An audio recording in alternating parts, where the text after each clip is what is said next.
네, 성경 말씀 갈라디아서 5장 22절부터 24절까지 보겠습니다. 오직 성령의 열매는 사랑과 희락과 화평과 오래 참음과 자비와 양성과 충성과 온유와 절제니 이 같은 것을 금지할 법이 없느니라. 그리스도 예수의 사람들은 육체와 함께 그 정과 욕심을 십자가에 못 박았느니라. 네, 여기까지 읽었습니다. 기도드리겠습니다. 하나님, 주께서 사랑하시는 주의 자녀들이 오늘 이렇게 한 자리에 모였습니다. 주님께서 우리들에게 주시려는 이 말씀을 통해 하나님의 뜻을 온전히 알고 우리가 이 말씀을 통해 주님의 생명을 더 누려갈 수 있도록 도와주시옵소서. 예수님의 이름으로 기도드렸습니다. 아멘.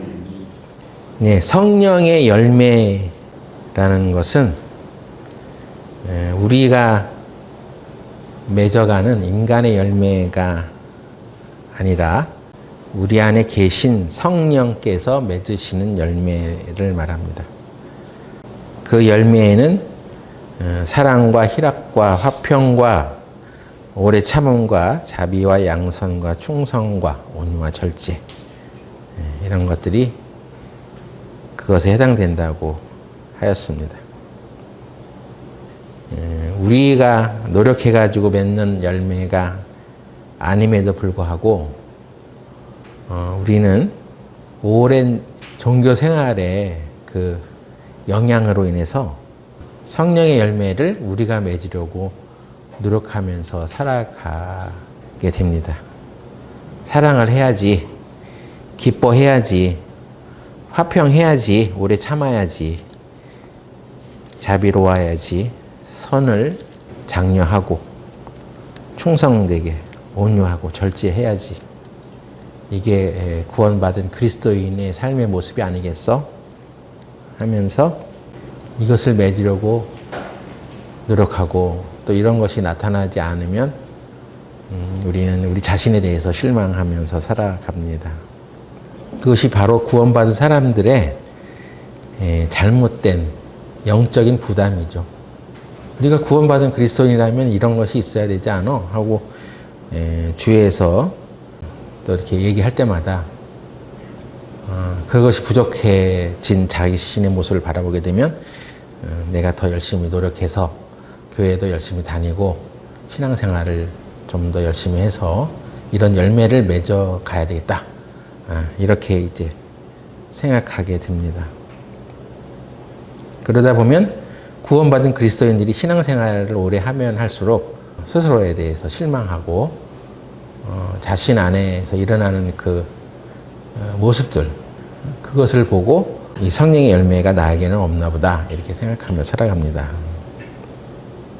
그런데 성령의 열매는 성령이 맺으시는 열매이니까 그 말대로라면 열매를 맺기 위해서는 씨가 떨어져야 되죠. 씨가 땅에 심겨서 그것이 자라서 열매를 맺는 거 아니겠습니까?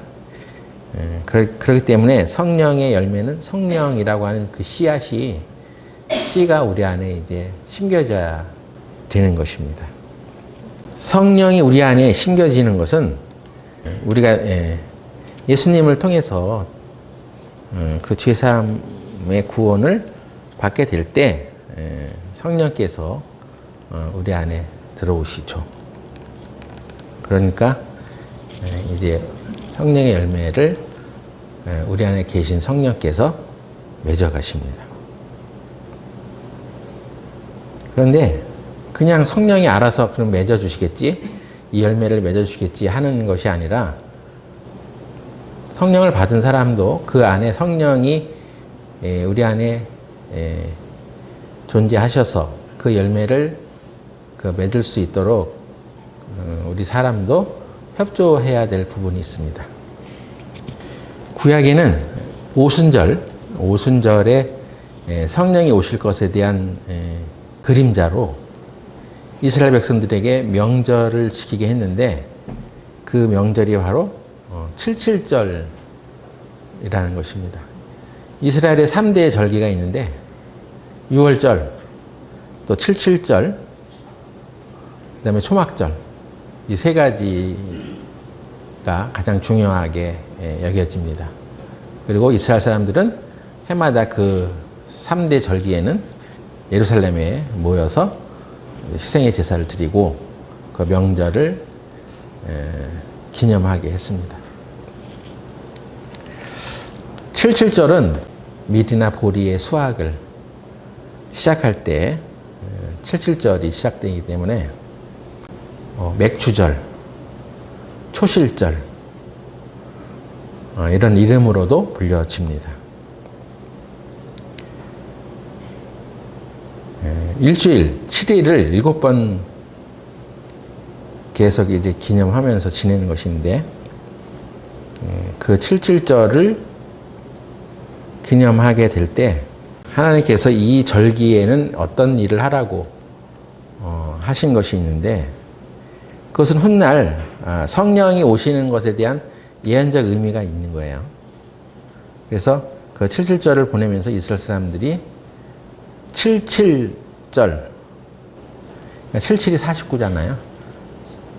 49일째 77절을 지내고 그 다음날 바로 50일 되는 해에 오순절로 이제 성령이 오시는 것을 기념하는 것을 그림자로 제시한 것이기 때문에 성령이 오시는 그것이 우리들에게 어떤 의미를 주고 어떻게 그 성령을 받은 사람들이 어떻게 살아가야 하는지를 암묵적으로 좀 제시해 주고 있습니다. 신명기 먼저 한번 보겠습니다. 신명기 16장 9절에 보면 7주를 계수할지니 곡식의 낫을 대는 첫날부터 7주를 계수하여. 유대인의 그 농사 문화에는 이제 밀과 보리에 이 곡식류를 추수하는 기가 있고 과일류를 추수하는 기가 따로 있어요. 그래서 과일 뭐 무화과나 포도 이런 거 수확할 때는 이제 뭐 여름이나 가을 그 사이에 이제 추수하죠. 근데 이 곡식의 낫을 대는 첫날이라는 얘기는 그 곡식을 추수하는 기간은 시기는 이제 우리나라의 봄에 해당되죠. 한 4월 달 뭐 정도. 그때 이제 곡식을 추수하게 되는데 그때부터 수확을 거두는 첫날부터 계수 7주를 계수해서 77절을 지켜라. 왜 그렇게 하라고 했냐면 그 77이 49일이 지나고 50일째 되는 날 우리에게 올 커다란 기쁨에 대해서 즐거워하라고 하신 의미가 있습니다. 그래서 네 하나님 여호와께서 네게 복을 주신 대로 네 힘을 헤아려 자원하는 예물을 드리고. 이것이 일반 종교와 하나님의 진리와 차이점이라고 할 수 있는데 일반 종교는 자기가 섬기고 있는 어떤 절대자, 신에게 복을 받기 위해서 뭐 예물을 드려. 그래서 그것으로 인해서 어떤 은혜와 혜택을 받기를 원하는 것이 있습니다. 이게 일반적인 종교의 관습이죠. 근데 하나님은 그렇게 하나님을 섬기라고 하는 것이 아니라 하나님께서 네게 복을 주신 대로 네게 먼저 복을 주었어. 그러니까 그 복에 의지해서 하나님께서 네게 복을 주신 대로 네 힘을 헤아려 자원하는 예물을 드려. 그리고 즐거워해. 이것입니다. 근데 이게 구약 성경 우리가 읽을 때 여기서 하나님의 그 은혜의 모습이 어떻게 이제 우리에게 임할 것인지를 잘 이제 캐치를 해야 돼요. 그러지 않으면 이 구약에 있는 얘기들을 그냥 종교적으로 우리도 받아들여서 아무 뭐 종교적인 안목으로 이걸 보면 이게 무슨 말인지를 이해하지 못하죠. 대부분의 구원받은 그리스도인들도 그 기도 생활을 하는 것을 자세히 보면 하나님께 기도를 해야지 된다. 기도합니다. 그것에 대해서 굉장히 강조를 하고 서로 살아가. 어떻게 보면 이 말씀을 전하는 저보다도 기도 생활을 아주 정말 철두철미하게 잘 하는 성도들도 있어요. 그래서 기도 생활에 참 본이 된다. 이렇게 생각되는 성도들도 많아. 그리고 우리도 누구에게나 얘기할 때 서로 기도 부탁하고 기도의 중요성을 얘기합니다. 근데 그 기도하는 내용들을 잘 보면 앞으로 이루어질 것, 앞으로 될 것에 대한 어떤 것을 바라고 기도하면서 그 앞으로 되어질 것에 대해서 어떤 기도하는 것이 이루어질 것을 은혜라고 생각을 하고 기도하는 내용들이 참 많아요. 이것을 종교적인 기도 생활이다라고 말할 수 있습니다. 네? 하나님 우리에게 주신 은혜, 그 은혜를 얻고자 우리가 기도를 하는데, 내가 열심히 기도하고 기도의 양을 아주 그냥 열심히 해서 많이 가져가지고 내가 치밀하게 그 열심히 기도를 했더니 하나님께서 내가 기도하는 것에 응답을 주셨어. 그것을 은혜라고 생각을 한다는 것이죠. 근데 이 신약의 성도들은, 예수님을 믿는 성도들은 그게 아니에요.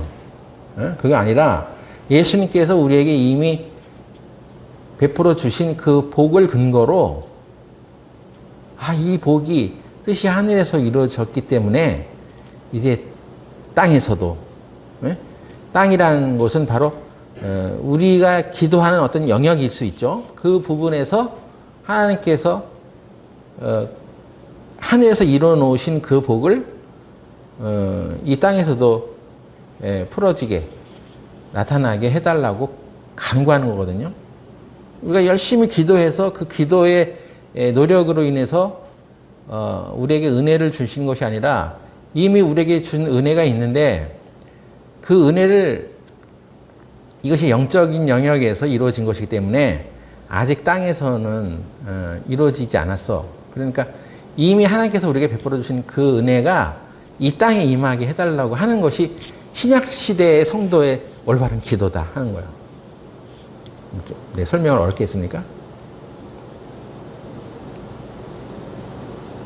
근데 실제로 이 기도 생활을 하는 거 보면 기도를 너무 우습게 생각하면서 하는 말들이 있어. 어떤 성도는 그 기도를 부탁할 때도 기도나 해주세요. 이렇게 말을 해요.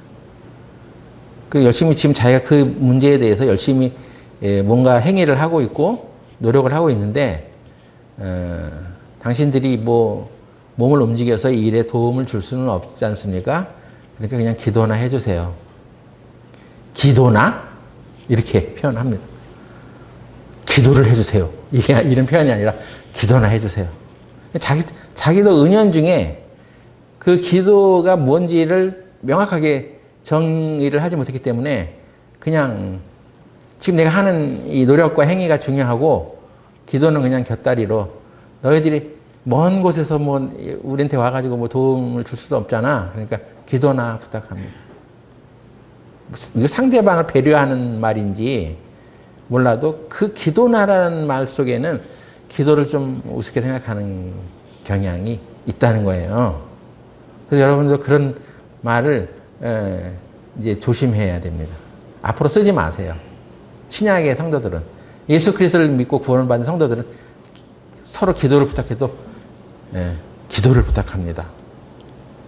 뜻이 하늘에서 이루어진 것처럼 땅에서도 이루어질 것이니까 우리가 하나님께서 이 일에 대해서 축복을 베풀어 놓으셨고 은혜를 베풀어 주신 그 하늘의 영적인 영역에서 이루어진 이 일이 우리가 기도하는 영역에 이 땅에서 베풀어지기를 함께 기도해 주십시오.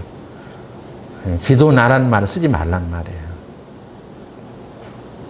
그 말에는 기도는 그냥 곁다리야. 그냥 있어도 그만 없어도 그만이야. 이런 표현이잖아요. 하나님께서 지금 이 77절에 대한 규례를 얘기하시면서 하나님이 내게 은혜를 베푸신 대로 복을 주신 대로 거기에 대해서 자원하는 심령을 가져. 그래 하나님께 감사해. 그리고 즐거워해. 그러니까 예, 하나님께서 복을 주시는 대로 감사하라는 얘기예요. 그럼 하나님께서 주시는 복을 체험해야지. 자기가 알아야지. 뭘 알아야지. 내가 무슨 복을 받았는지를 그걸 체험해야지. 느껴야지 그게 감사가 되는 거지. 그냥 무조건 그냥 하나님께 감사해. 감사해. 하나님은 우리에게 네게 복을 주신 대로 감사해. 그러니까 이스라엘 사람들이 지금 이 이스라엘의 역대 절기 중에 77절을 기념하면서 이 첫 수확을 얻을 때까지 이게 누구의 힘으로 이게 된 건지 알아? 네가 첫 수확을 얻어서 지금 보리를 수확하고 밀을 수확해서 네 입에 빵 들어가고 떡 들어가는 게 누가 이렇게 한 건지 알아? 그걸 기념하게 하는 거예요. 그래서 하나님이 이렇게 베풀어 주신 것에 대해서 복을 받은 것을 먼저 생각하라고 하십니다. 그래서 이 77절, 오순절이 올 때의 어떤 기념이 바로 하나님께서 우리 인생들에게 성령을 베푸시는 날이 오는데 그때 그것은 너의 행위와 노력으로 되는 게 아니야. 하나님께서 너에게 은혜를 베푸신 거야. 그래서 그것을 바탕으로 하나님께 감사하는 마음이 딱 들어서게 해서 네가 받은 것대로 네가 받은 것을 잘 인식하고 그렇게 생각하면 자원하는 심령이 생겨서 감사하는 마음이 들어. 응? 그러니까 그렇게 해. 이것입니다.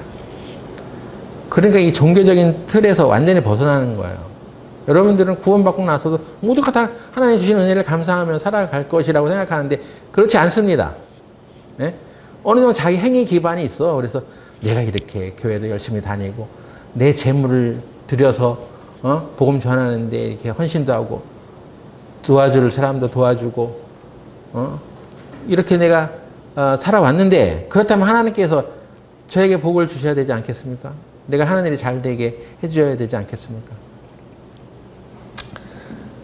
제가 했던 설교 중에 내가 히스기야에 대한 설교하면서 제가 좀 잘못한 부분이 있어요. 예전에 히스기야에 대한 설교를 하면서 히스기야가 하나님께 간구했더니 죽을 병이 들었는데 15년이란 생명을 연장받았어. 그러면서 히스기야가 어떤 하나님께 기도하는 장면이 거기 나오는데 하나님께서 내가 행한 것을 돌아보시고 이런 표현이 있어요. 그래서 15년 연장받는 병을 고침받는 사람들의 마음 또 그런 걸 원하는 사람들에게 얘기하기를 그래도 네가 하나님을 위해서 뭔가 좀 살아가는 흔적이 있어야지 되는 거 아니야. 그냥 무조건 병 고쳐달라고 하면 되겠어 하면서 저도 은연중에 그 말씀의 문맥상 이게 뭘 말하는지도 모르고 그렇게 이제 얘기를 한 적이 있어요. 그래서 히스기야가 하나님께 15년 연장받는 그 생명의 복을 받을 때 내가 행한 선을 돌아봐 달라고 했던 그 얘기가 인간의 선을 얘기하는 것이라면 이건 이 기도 생활의 치명타죠. 그리고 하나님이 우리에게 주시는 복의 모습들이 그럼 인간 행위에 기반했으니까 그런 거 안 했으면 못 받겠네? 이렇게 돼버리는 것입니다. 그 히스기야가 말했던 내가 행한 선을 돌아보려고 했던 얘기는 인간의 선을 얘기한 것이 아니라 하나님이 주신 그 은혜를 바탕으로 했던 그 어떤 일들을 선이라고 하는 거예요. 그리고 신약 성경으로 아무리 돌아봐도 인간 행위의 기반으로 인간이 쌓은 선에 대해서 어떤 복을 내려주는 게 아니야. 이미 예수님을 통해서 인간의 행위와 그런 모든 것들을 다 그 안에 가둬놨어요. 하나님이 예수 그리스도를 통해서 우리에게 복을 주시는 것이지 우리 각 개인의 행한 의대로 갚으시는 건 아닙니다.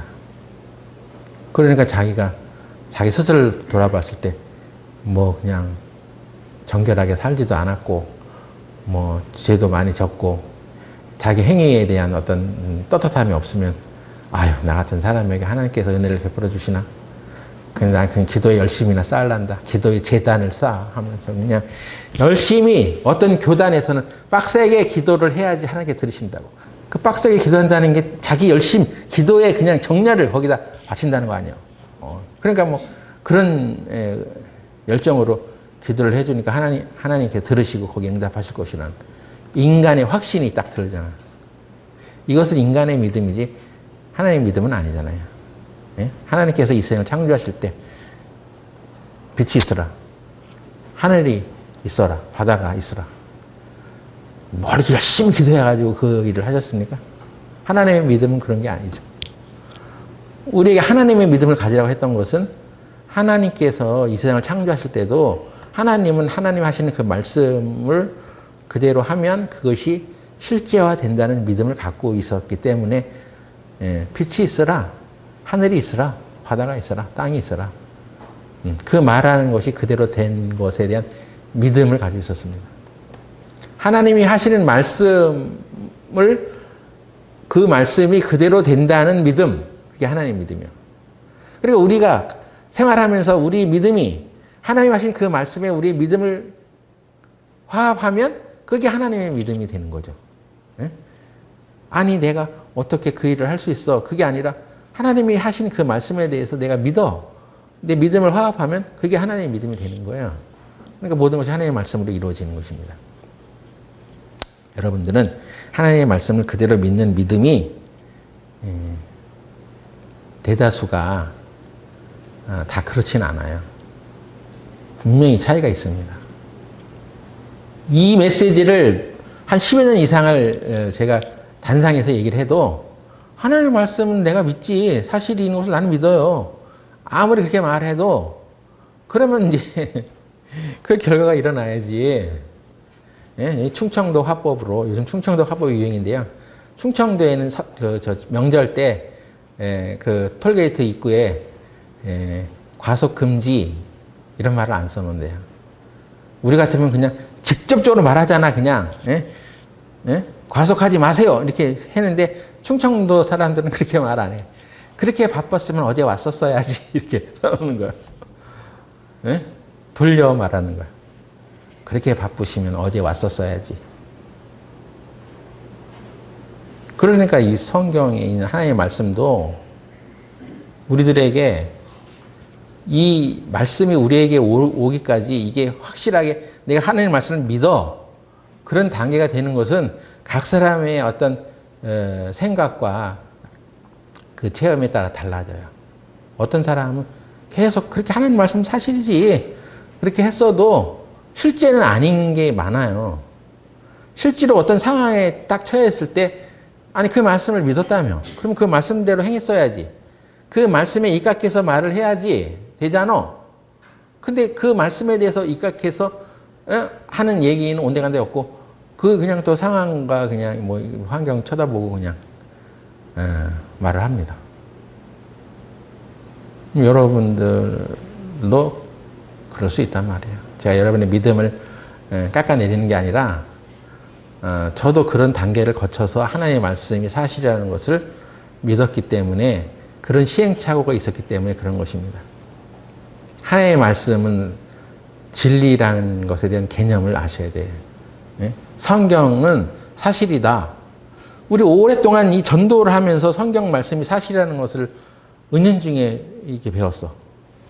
그럼 그죠? 성경이 사실이죠. 근데 그 성경이 사실이라는 얘기는 어떤 의미냐면 내 눈에 그 하나님 하시는 그 말씀이 내 눈에 보인다.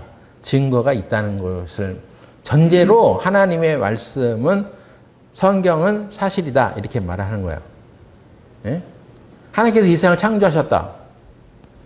근데 그 창조의 증거가 어디 있냐? 이렇게 쳐다보고 이 천체 만물을 바라보고 또 이렇게 하나님 말씀대로 이렇게 되어져 있는 것을 보니까 내 눈으로 이게 확인되잖아. 그러니까 성경은 사실이다 이거요. 내 눈으로 그것이 확인되니까. 예? 그래서 사실이다라고 말하는 거예요. 근데 성경은 사실보다 더 뛰어난 단계에 있어. 이것은 눈에 보이지 않는 영적인 세계까지 포함되어져 있는 말씀이 바로 성경이야. 그래서 하나님의 말씀은 진리다. 이게 더 탁월한 거예요.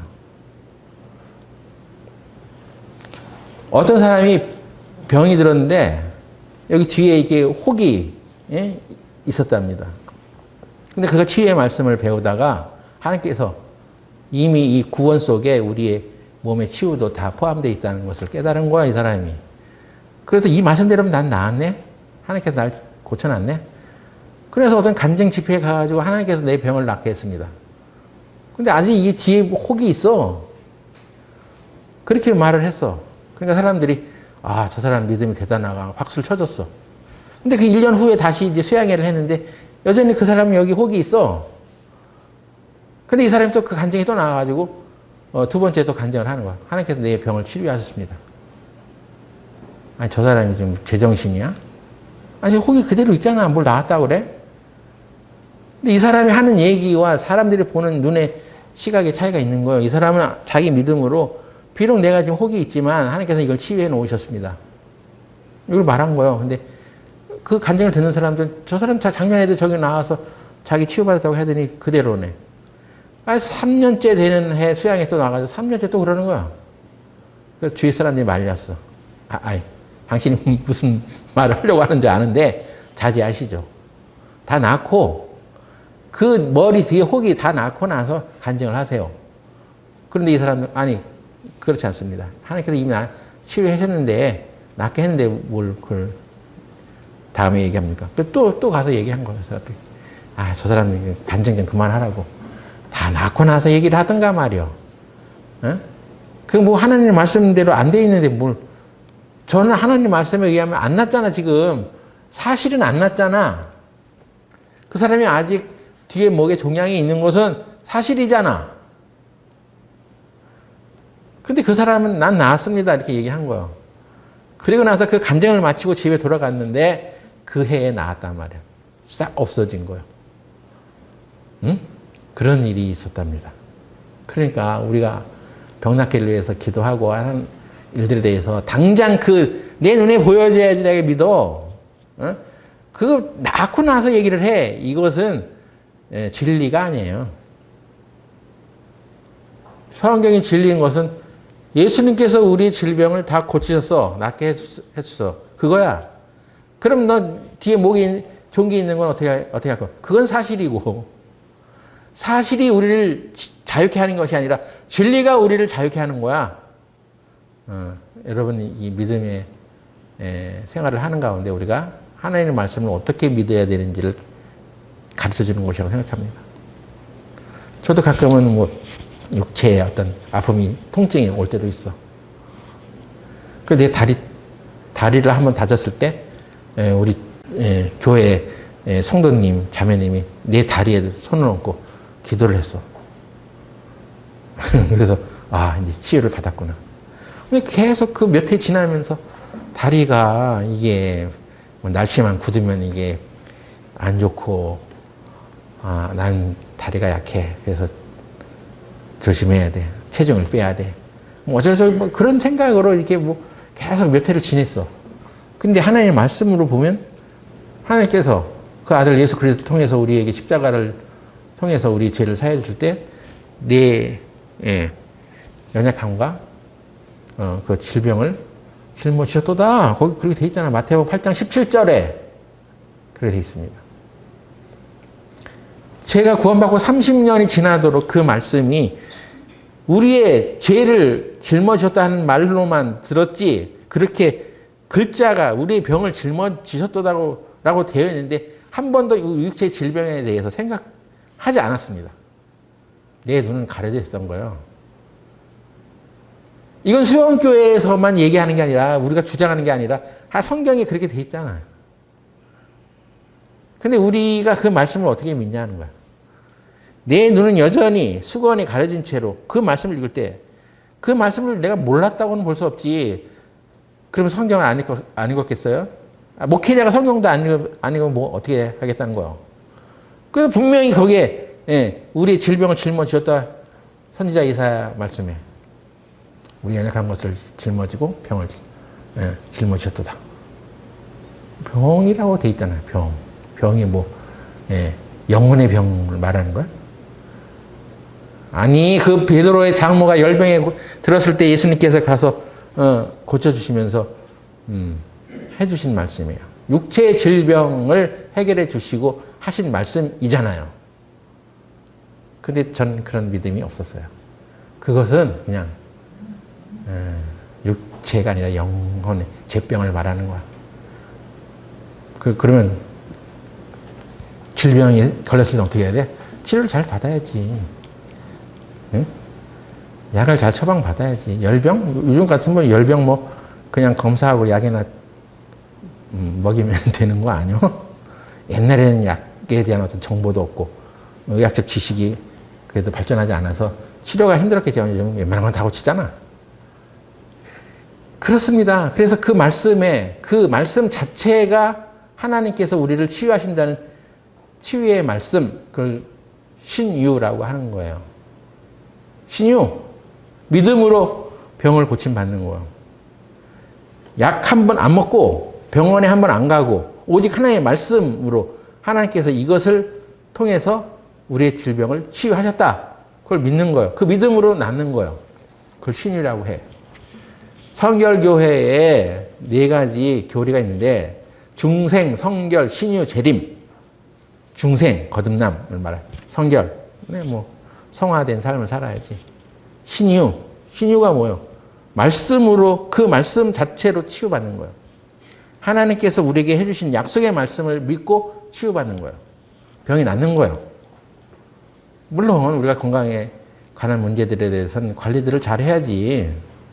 아무거나 막 먹으면서 병 걸리고 그런 건 본인의 책임이 있잖아요. 그럼 치유를 확실하게 받으려면 먹는 거 조심하고 그렇게 해야 됩니다.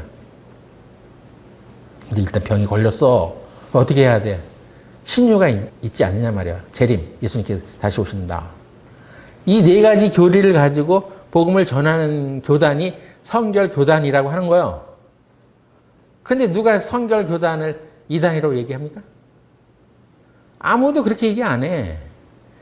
그 성결교단이 생기는 모태가 되는 사람이 A.B. 심슨이라는 사람인데 그 A.B. 심슨이라는 사람이 목회자예요.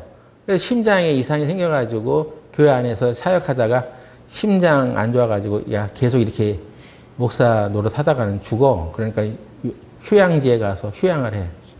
그래서 그 권고를 받고 휴양하다가 우연찮게 이 치유의 집회에 어떤 사람이 와서 하는데 하나님의 말씀을 그대로 믿고 치유를 받는 일이 있어. 그 얘기를 듣다가 성경을 보니까 그런 게 있는 거야. 그래서 이 사람이 심장 때문에 이게 뭐 수술도 안 되고 그냥 막 숨도 차고 그래가지고 그냥 오늘 내일 하던 차에 그 말씀만 보고 말씀으로 치유를 받아. 체험을 해. 그래서 A.B. 심슨이 써놓은 찬송가가 여기 국내 찬송가도 2가지가 있어. 주여 나의 병든 몸을 지금 고쳐주소서. 그 병든 나를 치유해달라고 하는 그 찬송가가 그 A.B. 심슨이라는 사람이 작사를 한 거야.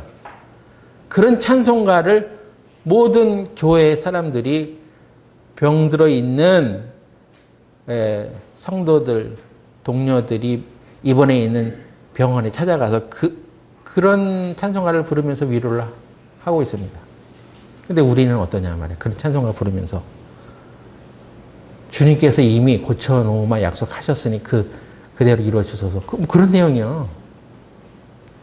우리가 열심히 기도해가지고 그 병을 고쳐주세요 하는 그것을 은혜로 생각하는 것이 아니라 하나님께서는 이미 우리가 구원을 받을 때 우리 제 질병도 함께 짊어지셨어.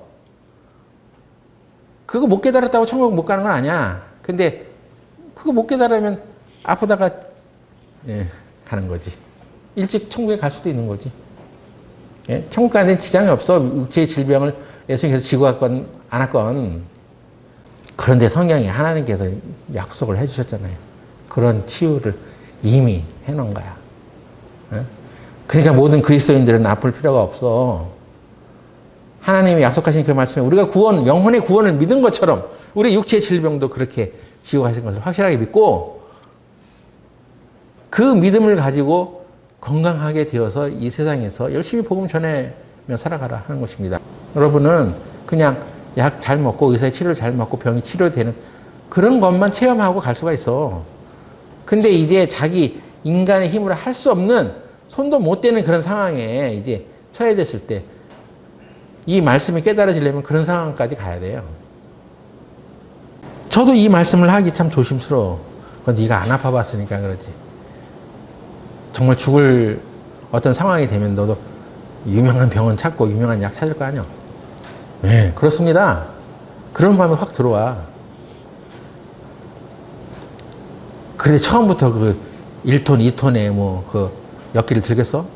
들지도 못하죠. 그렇게 하려면 작은 아령부터 시작해서 뭐 드는 연습을 해야지 되는 거 아니겠어요?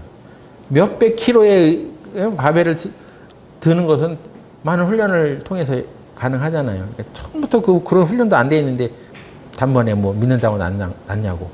믿는다는 것을 증명할 수 있냐고. 예수님께서도 병진자를 치유했을 때 단번에 나은 사람도 있지만 그렇지 않은 사람도 있었어요. 예수님이 고쳐주셨으면 그냥 단번에 바로 그냥 그 즉석에서 즉시에 낫는다. 그거는 우리의 생각이에요. 성경을 더 깊이 연구하지 않은 것입니다. 어떤 눈먼 자가 예수님께 와서 소경대연 사는데 한 번 예수님께서 기도를 해줬더니 잘 보여? 그랬더니 뭐 막대기 같은 곳이 걸어다니는데요. 안 낫다는 거 아니에요. 예수님이 능력이 없었나 보지. 예수님이 능력이 없어서 그 사람이 그렇게 두 번째 기도해 주어서 낫겠습니까? 아니죠. 그 사람의 믿음을 모시고 하는 거야. 성경엔 그 말이 없지만 그가 그렇게 치유를 지체했던 것은 그 안에 지금 그 치유를 받아들이려는 믿음이 확실하게 부족했던 거예요. 그래서 그 사람의 믿음에 따라서 반응한 거예요. 다시 믿음을 가져 하고 두 번째 기도했으니까 그때 온전해졌더라. 치유의 역사 가운데 귀신 들린 사람의 귀신을 쫓아내는 일을 한 가운데도 7일간 지배를 하는데도 귀신이 안 나간 사람도 있었어. 아프리카 같은 경우는 이 부두교, 뭐 이상한 종교, 이렇게 믿는 사람들이 많았기 때문에 악령을 그대로 받아들여서 활동하는 사람도 많아. 그 예수님께서 치유의 기도를 하고 귀신을 쫓아내는 기도를 하면 단번에 나갔어야지. 근데 실제는 그렇지 않은 것이 있었어. 그래서 6일 동안 계속 그 축사의 기도, 귀신을 쫓아내는 기도를 했는데 6일째 되는 날 귀신이 나갔다고 합니다. 그러니까 그 안에는 귀신이 한두 마리가 아니었던 거예요. 가장 강력한 귀신 자리를 딱 차지하고 나는 거기에 반응 안 해 하면서 그냥 또 버티고 있었던 것들이 있었던 거예요. 그래서 하루, 이틀, 사흘, 나흘, 닷새 계속해서 쪼무레기 귀신들이 나가는데 아주 커다란 귀신이 둥지를 트고 있다가 계속해서 쫓아내는 기도를 하니까 예수님의 이름으로 그 귀신을 쫓아내니까 마지막 날 나가는 거야. 귀신이 나가는 것을 여러분들이 어떻게 알아요? 그 사람에 있어서는 귀신이 나가는 걸 어떻게 알아요? 그 입에서 나오는 말이 그걸 증명하는 거예요. 예수님께서 내가 하는 말이 곧 영이요 생명이라. 말이 영이거든요. 지금 우리 입에서 나오는 그 말이 내가 지금 어떤 영의 지배를 갖고 있는지를 나타냅니다. 아프고 병들 때 하나님 왜 나를 이렇게 병들게 하세요? 아주 나를 그냥 작사를 내시네요. 만신창이가 되게 나를 하십니다. 우리가 어떻게 가다가 엎어져도 하나님께서 왜 나를 이렇게 공경에 처하게 하십니까? 뭐 하나님이 그렇게 병을 주시는 그런 분이요? 욥이라는 사람이 받은 고난을 보면 우리는 그런 믿음도 없기 때문에 그런 고난도 받지 않겠지만 연타석으로 몇 번째 그냥 막 태풍이 불고 그냥 강도가 쳐들어와가지고 다 죽고 뭐 이런 상황이 되는데 그 입으로 하나님께 범죄하지 않아야했다. 그 성경에 그렇게 돼 있어. 그러니까 그 입으로 하나님께 범죄하지 않았다는 얘기는 그건 하나님이 하신 일이 아니야. 하나님은 나에게 가장 선한 것을 베푸시는 분이야. 욥이 그런 불행한 일을 연타석으로 3번 이상 당했을 때 하나님 도대체 왜 나를 이렇게 고통스럽게 하십니까? 그건 바로 그게 사단이 원하는 말이지. 사단이 그의 생각을 조정해서 그 원망을 하게 하는 거잖아. 그건 귀신의 영에 휘둘렀다는 거 아니야. 우리도 계속 어려운 일이 생기면 하나님 도대체 언제까지 나를 이렇게 힘들게 하십니까? 그거 뭐예요, 그게? 그건 귀신이 하는 얘기죠. 그렇게 우리를 넘어뜨린단 말이에요. 사단 마귀가 할 수 있는 가장 최고의 능력은 속이는 거야. 속이는 능력이 탁월해. 사단은 속입니다. 그래서 우리가 넘어지게 하는 거야. 사단이 무슨 큰 능력이 있어서 사단이 큰 능력을 행하는 거 아니라 우리를 속이는 거야. 속여. 그래서 진리를 제대로 바라지 못하게 해. 병은 하나님이 주신 게 아니라 사단이 갖고 오는 거야. 그래서 우리는 예수 그리스도의 이름으로 그것을 대항해서 싸워서 쫓아내고 이겨내고 물리칠 수 있는 권세를 우리가 하나님으로부터 예수님을 통해서 우리가 받았단 말이에요. 근데 이거 받은 거 모르는 사람이 그리스도인 중에 너무나 많아요. 인간은 어쩔 수 없어. 약해. 넘어질 수밖에 없어. 그런 거지 뭐. 예수님, 제 안에 있는 마귀를 쫓아내 주세요. 제가 약해가지고 넘어집니다.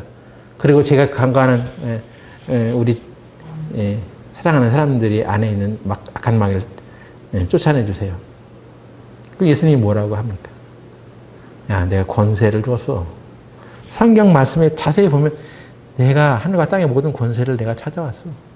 그래서 너한테 이 권세를 쓰라고 하잖아. 우리 뒤통수를 치면서 예수님이 내가 너에게 권세를 줬는데 네가 그것을 쓰지 않으면서 왜 나한테 그걸 쫓아내달라고 하는 거야? 응? 네가 할 것을 해. 하나님께서도 모세가 이스라엘 백성을 끌고 나올 때 홍해바다를 향해서 지팡이를 내밀어 바다를 갈라지게 하라. 지팡이 왜? 이 지팡이로 넌 기적을 행하며 나아가라고 하나님께서 주신 능력의 지팡이잖아. 근데 그건 쓰지 않고 이 앞으로 홍해바다는 가로막혀 있고 뒤에는 군사가 쫓아오고 저는 어떻게 해 이스라엘 사람들을 구원해낼 수 있습니까? 아니 기도를 멈춰. 그리고 내가 너에게 준 그 지팡이로 손을 내밀어. 그래서 그것으로 바닷물이 갈라지게 해. 그럼 그 권세를 쓰라는 거죠. 근데 사람들은 우리에게 온 권세가 뭔지 몰라. 그냥 세상은 마귀가 잡고 있어. 이 세상 재물도 다 마귀가 잡고 있어. 그 내가 원하는 자에게 준다고 성경에 돼 있잖아. 그것만 보고 그래도 성경 많이 봤다고 그래 이 세상은 마귀가 잡고 있는 거야. 그러니까 돈 벌면 안 돼. 부자가 되면 안 돼. 재물을 얻을 생각도 하지 마. 뭐 어쩌자는 거야. 그럼 예수님께서 하늘과 땅의 모든 권세를 내가 가져왔다는 그럼 뭔 얘기야. 우리가 하나님께서 우리가 주신 권세를 사용해서 강력하게 세상을 향해서 명령하고 마귀를 향해서 명령하고 하는 거죠. 마귀를 대적하는 것은 하나님께서 우리가 주신 권세로 마귀를 쫓아내라는 의미가 그 안에 있습니다. 근데 주신 권세는 안 써먹고 그냥 맨날 하나님께 달라고 하잖아요. 마귀가 막고 있는 거가 있어. 다니엘도 하나님께 기도했는데 기도하는 그 순간 하나님께 들으셨지만 마귀가 막아가지고 3주간 지체됐다고 했단 말이에요. 그 성경을 보면서 3주간 금식을 해야 돼. 그러니까 하나님께 들어주셨어. 인간의 노력만 쌓고 있는 거지. 3주간 금식해서 온 게 아니에요. 이미 기도를 시작할 쯤에 하나님께서 그 기도를 들으셨어. 그런데 누가 막아? 마귀가 막아. 막았어. 그러니까 어떻게 해야 돼? 마귀를 향하여 놓으라. 구류하지 마라. 내게 들어오는 하나님의 축복을 막지 마라. 이렇게 선포를 해야 되는 거죠. 그 막고 있는 사람들이 특히 재정에 관한 부분들을 보면요. 좀 많이 느껴요. 그것을. 분명히 하나님께서 허락하셨는데 사람이 막고 있어. 인색한 마음을 갖고 있는 사람들이 막고 있어. 하나님께서 분명히 어떤 루트를 통해서 보내주셨는데 그 사람이 막고 있어. 그 사람이 안 내놓는 거야. 인색한 마음을 갖는 거야. 그래서 줬는데도 우리가 못 받는 거지. 그래서 우리가 하나님 앞에서 하나님의 말씀을 그대로 믿는 것은요.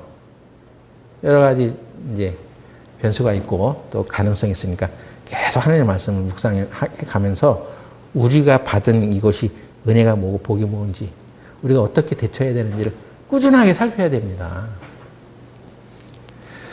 제가 지난주에 우리 자매가 이제 오산에 있는 그 오산 시장, 그 근방에 있는 학교에 이제 일을 다니는데, 오산역을 올라갈 때마다 70대 되신 할머니, 할아버지가 전도지를 나눠주더래.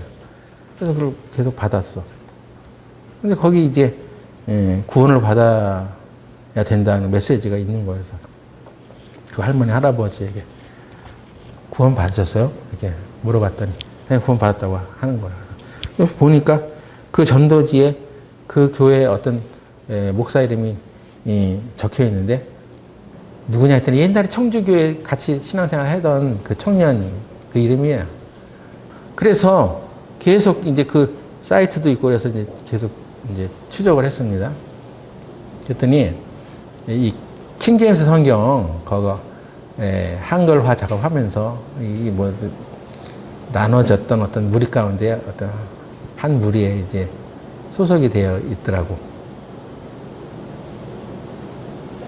그래서 그 사람들이 전해준 그 전도지에 있는 그 말씀에 딱 보니까 한글 개혁 성경은 마귀가 번역한 거야. 그래서 올바른 성경이 아니야. 그래서 한글 킹제임스 성경만이 제대로 된 성경이요. 그런 내용이 있어. 뭘 근거로 또 그 얘기를 하나? 얘들은 뻔하거든요. 한글 개혁 성경에 보면 이렇게 성경에 어떤 누락된 규절들이 가끔 있어. 그 누락된 규절을 바탕으로 그걸 딱 끄집어내가지고 이 한글 개혁 성경으로라면 당신들은 이런 권세를 받지 못한 것입니다. 권세를 받지 못한 것입니다. 이렇게 말을 한다고. 그 대표적인 것이 이제 마가복음 3장 보세요. 마가복음 3장 14절부터 볼까요? 이에 12를 세우셨으니 이는 자기와 함께 있게 하시고 또 보내사 전도도 하며 귀신을 내어 쫓는 권세도 있게 하려 하심이로라. 그러니까 이게 마가복음 3장 15절에 보면 귀신을 내어 쫓는 권세만 얘기를 했으니까 예수님의 12제자 사도는 병 고치는 권세는 받지 못했습니다. 당신이 개혁 성경을 쓰고 있다면 그런 것입니다. 그런데 킹제임스 성경에는 병을 고치는 권세도 있다고 되어 있어요. 그 쫙 본문을 실어놨더라고. 실제로 이제 여러분이 킹제임스 성경을 찾아보면 영어 성경에는 그렇게 되어 있어. 근데 이것을 그렇게 해석했냐고.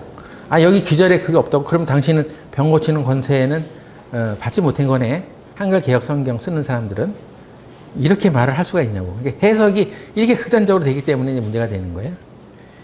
예수님이 12제자를 세우실 때 어떻게 말씀하셨는지는 마가복음 3장에만 있는 게 아니라 마태복음에도 있고 누가복음에도 있어. 그래서 이 공관복음이라는 신약 성경의 4복음서는 어떤 관점을 가지고 뭐 더 강조했느냐에 따라서 약간 이제 차이가 있을 수 있죠. 근데 예수님이 12제자를 세우실 때 마태복음에는 어떻게 말해놨냐면, 마태복음 10장 1절.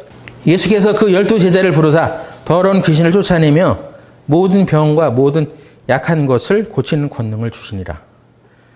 여기 되어 있잖아.